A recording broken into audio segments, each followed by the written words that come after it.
हरे कृष्णा कृष्णा कृष्णा हरे हरे हरे कृष्णा कृष्णा कृष्णा हरे हरे हरे राम राम राम हरे हरे हरे राम राम राम हरे हरे हरे कृष्णा कृष्णा कृष्णा हरे हरे हरे कृष्णा कृष्णा कृष्णा हरे हरे हरे राम राम राम हरे हरे वन्देऽहं श्रीगुरू श्रीयुतापदकमलं श्रीगुरून् वैष्णवंश्च श्रीरूपं साग्रजातं सहगणा रघुनाथान्वितं तं सजीवं सद्वैतं सवधूतं परिजनसहितं कृष्णचैतन्यदेवं श्रीराधाकृष्णपदान् सहगणा ललिता श्रीविशाखान्वितंश्च अज्ञानातिमिरन्दस्य ज्ञानञ्जनशलाकया चक्षुरुन्मिलितं येन तस्मै श्रीगुरुवे नमः। नमो विष्णुपदाय राधिकाय प्रियात्मने श्रीमद्भक्तिवेदान्ता नारायणीति नामिने। नमो विष्णुपदाय कृष्णपृष्ठाय भूतले श्रीमती भक्तिवेदान्ता स्वामी इति नामिने। श्रीचैतन्यमनोभीष्टं स्थापितं येन भूतले स्वयं रूप कदा मह्यं ददाति स्वपदान्तिकम्। नित्यानंद नमस्तुभ्यं प्रेमानंद प्रदायने कलौ कलशानाशाय जानवी पते नमः। हे कृष्ण करुणा सिंधु दीनबंधु जगतपते गोपेशा गोपिका कांता राधा कांता नमस्तुते। तप्त कंचन गौरंगी राधे वृंदावनेश्वरी वृषभानुसुते देवी प्रणमामि हरिप्रिय। सर्वप्रथम मैं अपने गुरुपाद दीक्षा गुरु नित्य लीला प्रविष्टा ओम विष्णुपाद परमहंसा परिकाचार्य स्तोत्र श्री श्रीमद् भक्ति वेदांता शिला नारायण गोस्वामी महाराज जी के चरण कमलों में अनंत कोटि दंडवत प्रणाम अर्पण करती हूँ। तत्पश्चात मेरे शिक्षा गुरु नित्य लीला प्रविष्टा ओम विष्णुपाद परमहंसा परिकाचार्य स्तोत्र श्री श्रीमद् भक्ति वेदांता स्वामी प्रभुपाद जी के चरण कमलों में अनंत कोटि दंडवत प्रणाम अर्पण करती हूँ।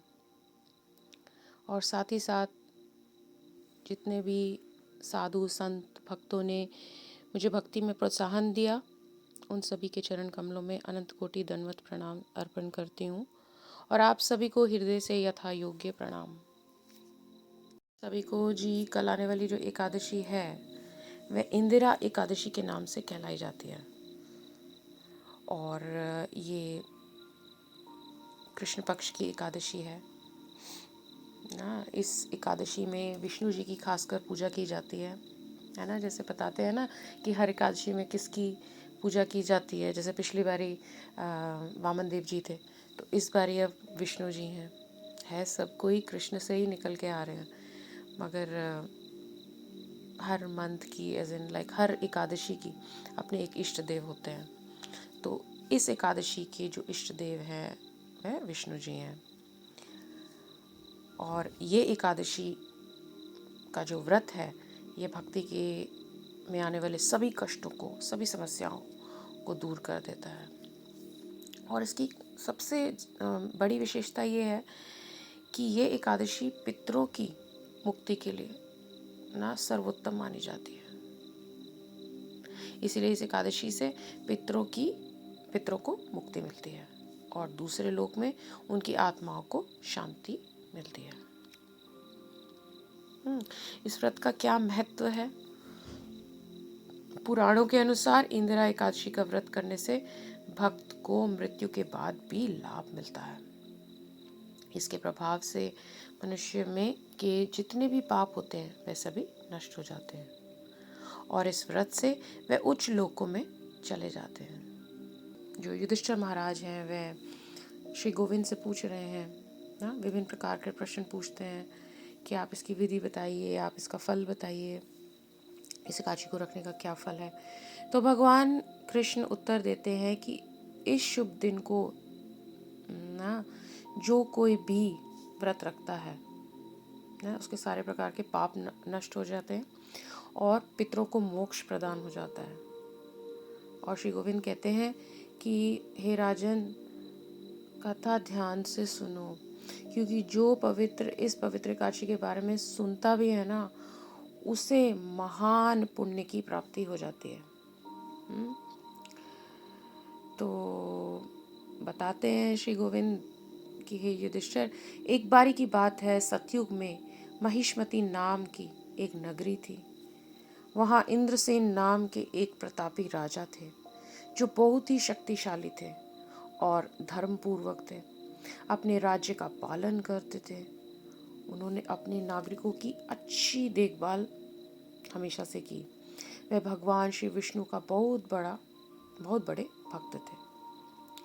एक दिन जब राजा बड़ी प्रसन्नता पूर्वक अपनी सभा के साथ बैठे थे, तभी आकाश मार्ग में एक जो महर्षि नारद है ना, वे उतर कर आए और उनकी सभा में पहुँचे। उन्हें देखते ही जो राजा थे वे हाथ जोड़कर खड़े हो गए और विधि पूर्वक उनके चरण धोकर उन्होंने आसन दिया और उनका बहुत अच्छे से स्वागत करा। तब नारद मुनि ने महाराज इंद्रसेन से कहा कि हे राजा, आपके सातों अंग अच्छी स्थिति में हैं। आपकी बुद्धि जो है वह धर्म में और मन श्री विष्णु की भक्ति में हमेशा रहता है ना। और नारद जी की ऐसी बातें सुनकर राजा ने उत्तर दिया, ओ महर्षि, ये तो आपकी कृपा है। आपकी कृपा से मेरे राज्य में सब कुछ ठीक है। और कृपा आप अपना यहाँ आने का कारण बताएं, है ना। तो वे सोच रहे थे कि भाई अचानक नारद मुनि जी आ गए हैं तो ज़रूर कोई कारण तो होगा। तो तब नारद मुनि ने कहा कि हे राजा, ये मैं आपको बात बताना चाहता हूँ कि एक बारी जब मैं ब्रह्मलोक से यमलोक जा रहा था, तो मैं यमराज जी से मिलना चाहता था। धर्मराज हैं, यमराज जी से मिलना चाहता था। और मैं जब वहाँ पहुँचा तो उन्होंने बड़ा श्रद्धापूर्वक बड़ा आदर पूजा करी मेरी और मेरे को वहाँ बिठाया। तब तो मैंने देखा कि दूर से एक कोई प्राणी मेरी ओर चल के आ रहे हैं और बहुत ज़ोर ज़ोर से रो रहे हैं, गिड़गिड़ा रहे हैं। तो मैंने पहचान लिया, मैं तो आपके पिताजी ही थे। तो मैंने उनसे पूछा कि हे राजन, आप यहाँ क्या कर रहे हैं? आप यहाँ पर कैसे पहुँचे ना? आप तो इतने अच्छे राजा हैं, इतने अच्छे से राज्य अपना संभालते थे, तो आप यहाँ पे यमलोक में क्या कर रहे हैं? तो उन्होंने कहा कि प्रभु, मुझसे ये गलती हो गई कि मैंने एकादशी व्रत का जो पालन है वह ठीक से नहीं किया, है ना। तो जिसके कारण मैं यहाँ पर फंस गया हूँ और मुझे ये जो सब कुछ भुगतना पड़ रहा है। मगर मेरी आपसे एक विनती है कि आप मेरा ये संदेश मेरे पुत्र ना इंद्र महाराज की पहुँचा दें। तो उन्होंने बोला कि क्या संदेश?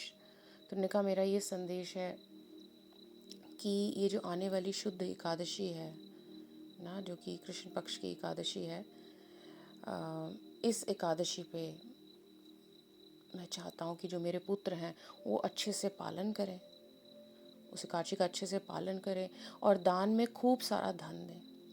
ऐसा करने से क्या होगा कि मुझे यहाँ से मुक्ति मिल जाएगी और मैं ना ऊपर के जो ग्रह हैं उनमें प्रवेश कर पाऊँगा। तो ये मेरा संदेश आप मेरे पुत्र तक ना अवश्य पहुँचा दीजिए। नारद मुनि जी ने कहा, आप संतोष रखिए, निसंदेह मैं आपके पुत्र के पास जाऊंगा और आपका ये संदेश पहुंचाऊंगा। और क्या संदेश था?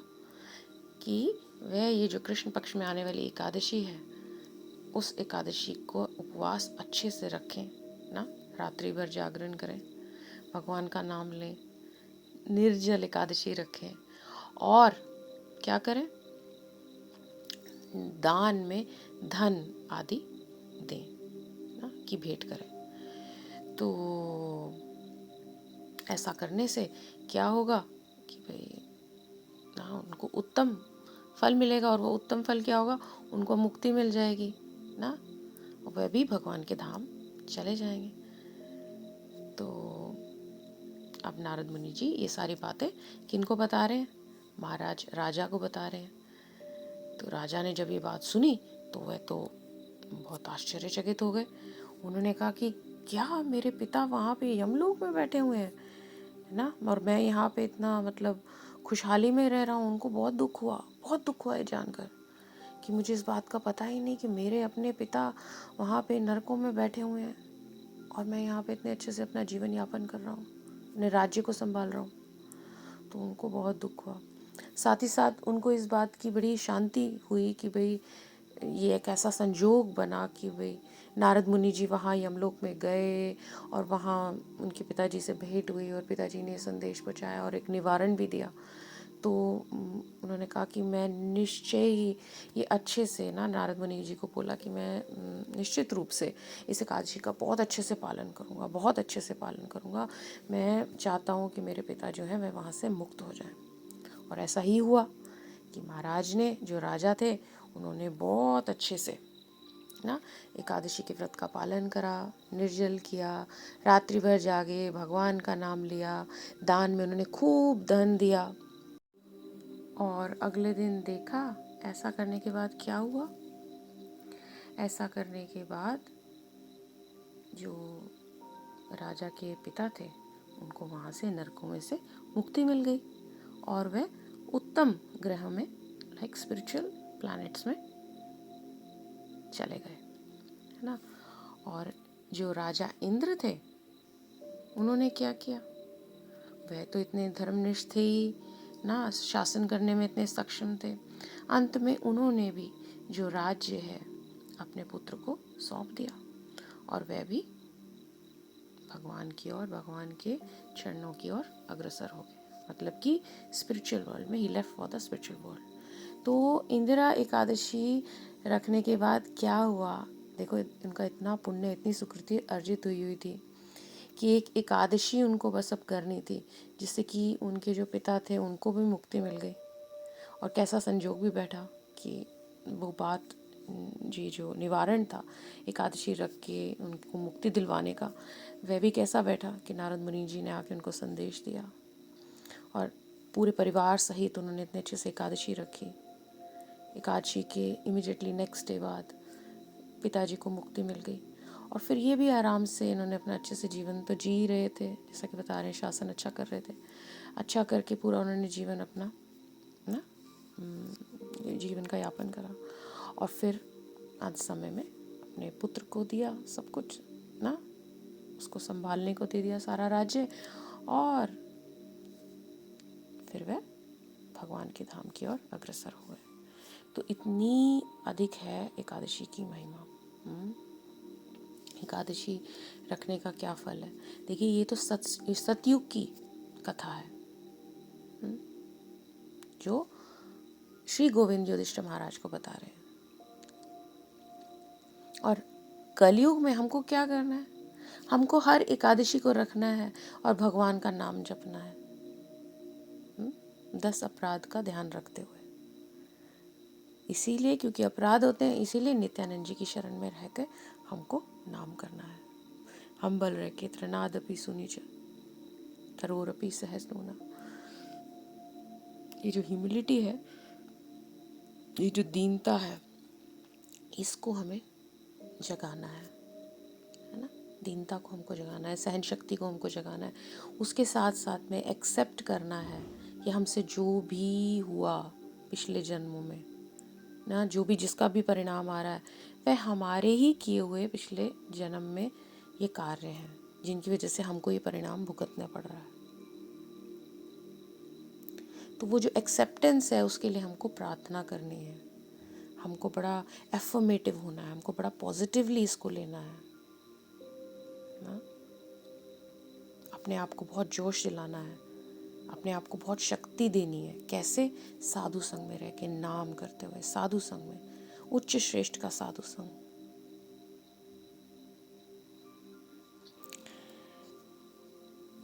तो इसीलिए खैर वापस श्री गोविंद युधिष्ठिर महाराज से कहते हैं कि भाई देखो ये इतनी उत्तम है एकादशी का जो व्रत है, इसकी जो कथा है, कि अगर कोई सुन भी लेता है ना तो मनुष्य अपने सभी पापों से मुक्त हो जाता है और अंत में वैकुंठ चला जाता है। इसका इतना बड़ा महात्म्य है।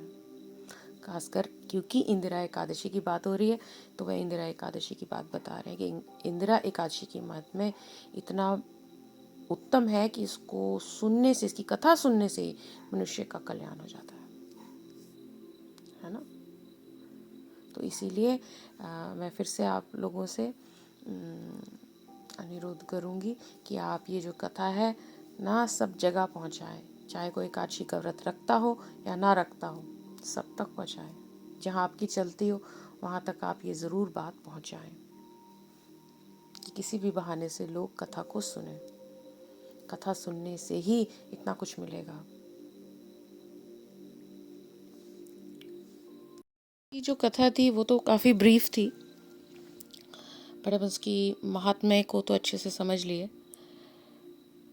बट इससे जुड़े हुए कुछ शंकाएं हैं लोगों की एकादशी को लेके, जिसके बारे में मैं थोड़ा सा बोलना चाहूँगी।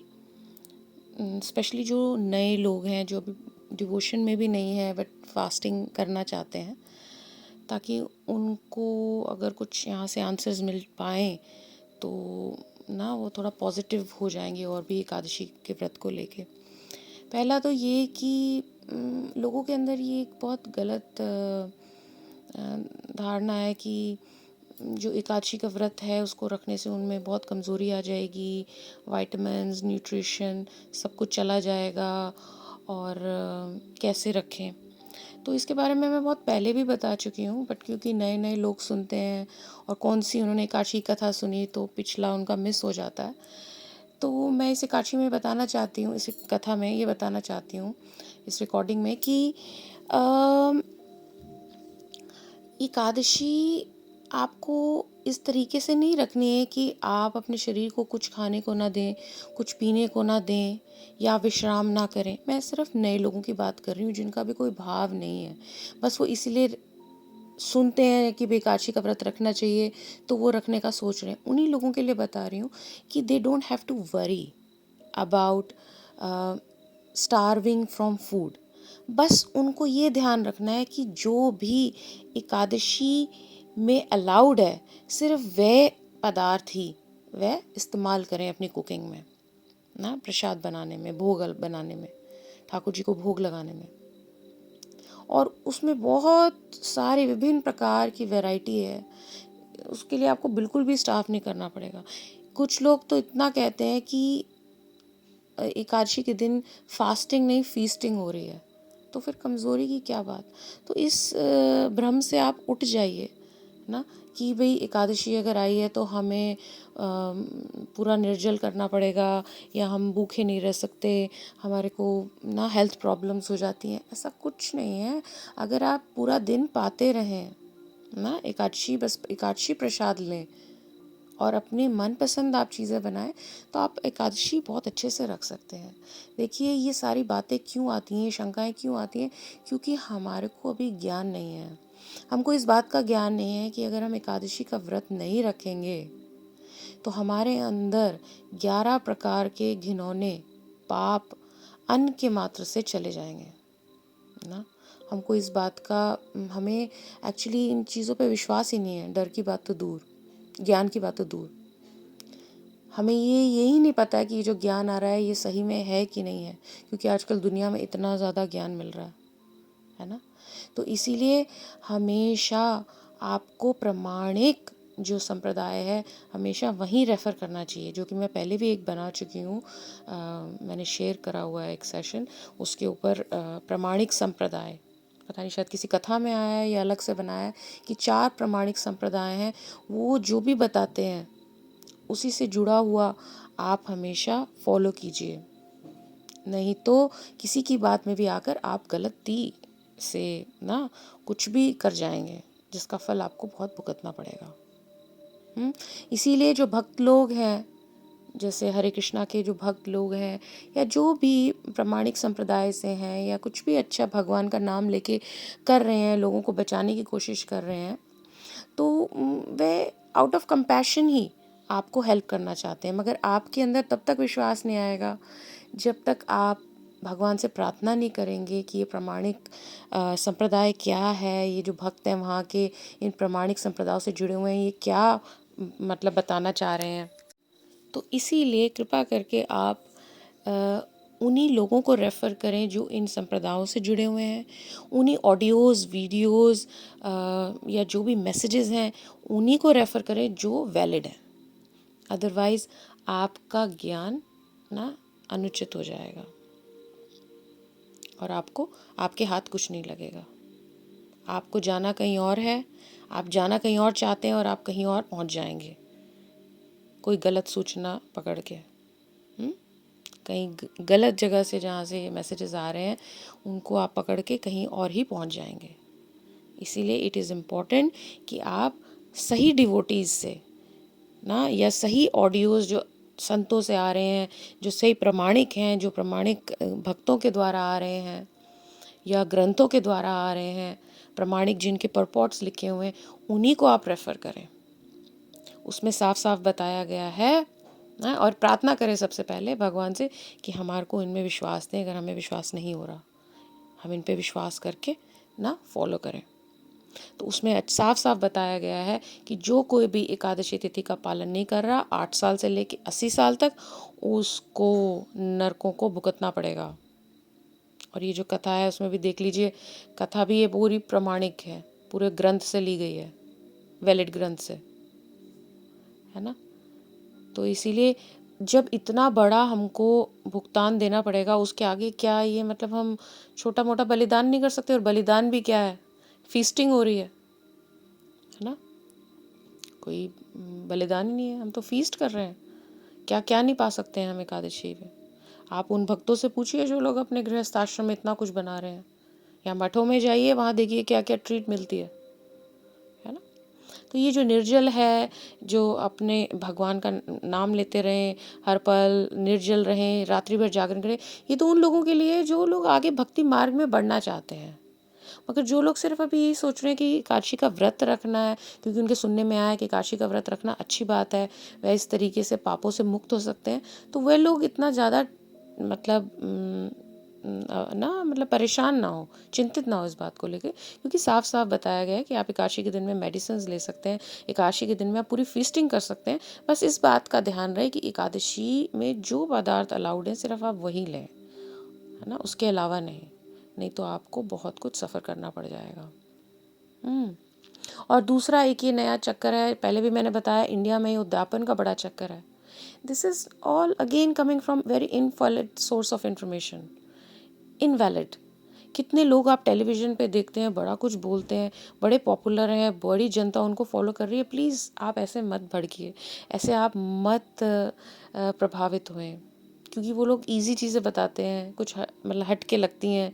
तो ये सब चीज़ें प्लीज़ मेक श्योर कि ये प्रामाणिक जगह से आ रहे हैं, है ना। वैसे देखिए, जैसे मेडिटेशन है, कोई भी आजकल बहुत चीज़ें हैं जो आपको पॉजिटिविटी देती हैं, वो सब बहुत अच्छा है, हमारे माइंड के लिए बहुत अच्छा है, और वो हमको अपनाना चाहिए। कि कोई भी चीज़ ऐसी अपनानी चाहिए जो हमारी आत्मा को बढ़ाने के लिए, हमारी आत्मा को भगवान से जुड़ाने के लिए अच्छी हो, तो कोई हर्ज नहीं है। मगर अगर आप वही सोचते रह जाएंगे और सही जो मूल है ना आत्मा के लिए, आपके परलोक सुधारने के लिए, जो एक्चुअल में चीज़ें करने की हैं, जो हमें पाथ फॉलो करना है, अगर हम उसको मिस आउट कर देंगे तो ये बाह्य चीज़ें हैं, इनका कोई आपको फ़ायदा नहीं होने वाला, है ना। तो ये उद्यापन वाली बातें ये लोग सभी कहते हैं, टेलीविज़न में भी मैंने बहुत लोगों को बोलते हुए सुना है। तो ऐसा नहीं है, शास्त्र में बहुत अच्छे से बता दिया है, जो कि मैंने अभी भी बोला है, कि 8 साल से लेके 80 साल तक का कोई भी मनुष्य हो, किसी भी प्रांत से हो, किसी भी देश से हो, किसी भी प्रदेश से हो, उसको एकादशी रखनी ही रखनी है। अगर वह नहीं रखेगा 24 एकादशियाँ, है ना, और जब अधिक मास आता है तो 26 एकादशियाँ रखनी ही है। अगर वह नहीं रख पा रहा है तो वह केवल पाप ही ले रहा है, केवल पाप ना। और वैसे भी साइंस के पॉइंट ऑफ व्यू से भी हम लोग को इंटरमिटेंट फास्टिंग करनी ज़रूरी है। हमारा जो सिस्टम है इस तरीके से बना है कि उसके लिए फास्टिंग ज़रूरी है, हर रोज़ करने को कहा है। और अगर हम 11 दिन में एक बार ही कोई फास्टिंग कर लेता है तो वो तो बहुत अच्छी बात है। और आपको तो खैर, आप देखिएगा अगर आप फीस्टिंग भी करेंगे एकादशी के दिन में तो आपको अगले दिन वो भारीपन नहीं लगेगा। It will be a kind of fast only for you, even though आप इतना सारा प्रसाद पाएंगे। बट जो लोग इंटरमिटेंट करते हैं, जो लोग पूरी कर रहे हैं, निर्जल कर रहे हैं, उनके लिए तो साइंस के पॉइंट ऑफ व्यू से भी बहुत अच्छा है, कैंसर के पॉइंट ऑफ व्यू से भी बहुत अच्छा है। आयुर्वेद भी यही बात बताता है। तो जो ये जो सारा एस्ट्रोलॉजिकल साइकिल है, ये जो कॉन्स्टलेशन ऑफ स्टार्स है, इसका भी बताया कि किस प्रकार से मतलब उस दिन पोजीशनिंग ऐसी होती है कि सारा सिस्टम ऊपर नीचे हुआ होता है ना, पानी पे इतना ज़्यादा अफेक्ट हो रहा होता है और हमारे अंदर 70% पानी है। जो भी कुछ चीज़ पाएंगे उल्टा सीधा वो सब बढ़ता जाएगा उस दिन ना, अधिक मात्रा में। तो इसीलिए आयुर्वेद के पॉइंट ऑफ व्यू से, साइंस के पॉइंट ऑफ व्यू से, शास्त्रों के पॉइंट ऑफ व्यू से, ये आप प्लीज़ बात को समझने की कोशिश कीजिए, है ना। आपको 24 एकादशियाँ ही रखनी है क्योंकि आप एक आत्मा है। आत्मा के लिए बहुत बड़ी सूचना दी गई है, बहुत इम्पोर्टेंट सूचना है कि सबको व्रत रखना ही रखना है। और इसमें इसलिए उद्यापन करने की कोई ज़रूरत नहीं है, आपको सारी एकादशियाँ रखनी है। हमको कोई उद्यापन किसी एक पर्टिकुलर चीज़ के लिए नहीं रखना है। हमको अपना जीवन सुधारना है, हमको पापों से बचना है, हमको नरकों से बचना है, अपना परलोक सुधारना है। इसीलिए हमको जब तक हम जीवित हैं हमको एकादशी रखनी है ना। और एक चीज़ और लोग सोचते हैं, ये मिसअंडरस्टैंडिंग है कि भाई इस एकादशी, कृष्ण पक्ष की एकादशी से अपनी फास्टिंग शुरू करें या शुक्ल पक्ष की फास्टिंग से शुरू करें, या कोई बहुत बड़ी एकादशी आए जो कार्तिक में आ रही है, उत्तान एकादशी या कोई भी और एकादशी से हम लोग, जो बहुत पॉपुलर एकादशी है, बड़ी कॉमन एकादशी है, उससे हम अपनी फास्टिंग शुरू करें। ऐसा कुछ नहीं है। जब आपको पता चल जाए आप तभी से शुरू कर दीजिए, है ना। आप तभी से अपनी एकादशी फास्टिंग शुरू कर दीजिए और भगवान से क्षमा मांगिए, उनसे प्रार्थना कीजिए कि हमारे पिछली जितनी भी एकादशियाँ गई हमें माफ़ कर दीजिए। आपकी अहेतु की कृपा की वजह से ना हमारे को इस बात का पता चल रहा है कि हमको एकादशी रखनी है, हमको एकादशी रखनी चाहिए और किसी के लिए भी ये एक्सक्यूज़ नहीं है। तो आप इन बातों का ध्यान रखिए, ठीक है। तो अब अंत में बस मैं यही कहना चाहूँगी कि एकादशी आप अच्छे से कीजिए और अपने जो पितृ हैं उनके लिए भी, क्योंकि पितृपक्ष चल रहा है। एक बात और बताना चाहूँगी कि ये अच्छा समय है कि हम अपने पूर्वजों के लिए, अपने माता पिता के लिए, जो लोग ना शरीर छोड़ चुके हैं, उनके लिए हम माला करें ना। इस पक्ष में एक माला हर रोज़ उनके लिए भी करें, नित्यानंदा नित्यानंदा नित्यानंदा गौर हरि ना 10 मिनट करके उनके, उसके बाद ना हम लोग माला पे हरे कृष्णा महामंत्र उनके लिए करें। और दूसरा, हम गैया के लिए वृंदावन में अगर गैया के लिए कुछ कर सकते हैं ना, आप देख लीजिए, मोस्टली डिवोटीज़ जो हैं वो भारत भूमि में रहते हैं। किसी वृंदावन में कितने डिवोटीज़ को आगे जानते होंगे, या आप किसी भी डिवोटी को जानते हैं वो आगे आपके लिए कुछ करवा दे, या आप स्वयं वृंदावन में जाएं, धाम होकर आएँ, वहाँ पर देखिए किसी गौशाला में जाके ना गैया के लिए कोई दान कीजिए, है ना। तो बेस्ट तो ये रहता है कि भोग लगा के ठाकुर जी को, गुरु परंपरा को ना, उसके बाद देखिए और फिर उसके बाद उसमें से थोड़ा आप गैया को दान कीजिए। बहुत अच्छा है, बहुत अच्छा है। या जिससे भी आप कराएं उनको आप ये विधि बताएं। ऐसा करने से बहुत अच्छा होगा, आपके पितरों को मुक्ति मिलेगी। और एकादशी जो मैंने बताई है, कथा सुने, सब जगह पहुंचाए, अच्छे से उपवास करें, अपने पितरों का ध्यान करें, है ना। और भगवान का नाम नित्यानंद जी की शरण में रहकर ज़रूर करें, प्रतिदिन करें, मगर एकादशी के दिन खास कर, ठीक है। होपफुली ये कुछ मेरे पॉइंट्स जो लास्ट में मेंशन करे हैं आप लोगों को हेल्प करेंगे और मैं आशा करती हूँ कि आपका व्रत बहुत अच्छे से जाएगा। तो अपने समय से आप लोग द्वादशी पे अपना व्रत खोलिएगा, है ना। और वंस अगेन वंशकल्पतरुभ्यश्च कृपा सिन्धुभ्यैव च पतितनां पावनेभ्यो वैष्णवेभ्यो नमो नमः। ओके, निताय गौर प्रेमानंदे, हरि हरि बोल। जय श्री राधे, जय श्री श्याम।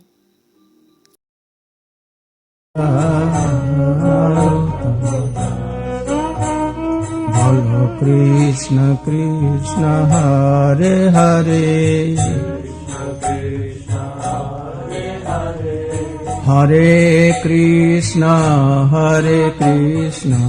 कृष्ण कृष्ण हरे हरे, हरे कृष्ण